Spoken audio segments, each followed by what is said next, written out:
నమస్తే. ఆంధ్ర రాష్ట్ర ప్రజలకి ఒక విజ్ఞప్తి. త్వరలో మనకి పంచాయతీ ఎలక్షన్స్ జరగబోతున్నాయి. ఇన్ని సంవత్సరాల రాజకీయం అంటే జరిగిపోయిన దాని గురించి చెప్తున్నాను. రాజకీయాల్లో ఎప్పుడైనా మీ గ్రామాల్లో గ్రామ సభలు జరిగాయా? గ్రామాల్లో ఉన్న ప్రజలకి అనౌన్స్మెంట్ ఇచ్చి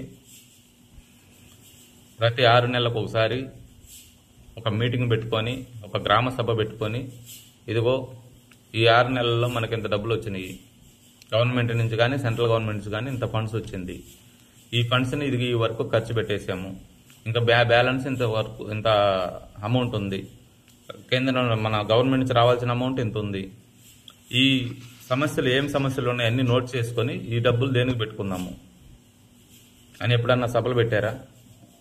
ప్రతి నెల 2 నెలలకు ఒకసారి సర్పంచ్ వార్డు మెంబర్స్ కలిపి ఎప్పుడన్నా సభలు పెట్టుకున్న మీటింగ్ పెట్టుకున్నారా? ఆలోచించండి ఒకసారి.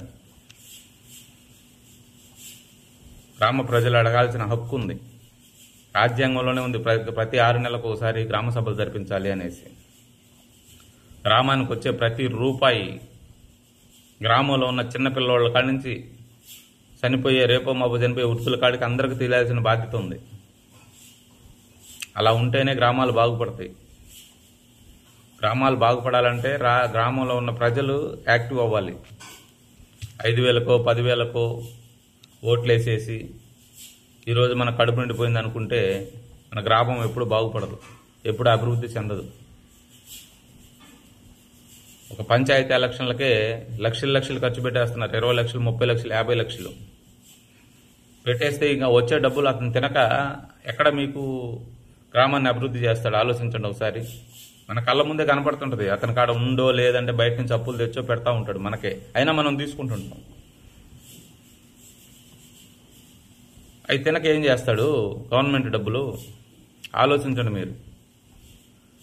ప్రతి వార్డు నెంబర్కి కూడా బాధ్యత ఉంటుంది గ్రామం పైన. ఆ వార్డు నెంబర్ ప్రతి వార్డు నెంబరు సర్పంచ్ నిలదీయాలి, మనం డబ్బులు ఎంత వస్తున్నాయి, ఏం పని చేస్తున్నాం అనేసి.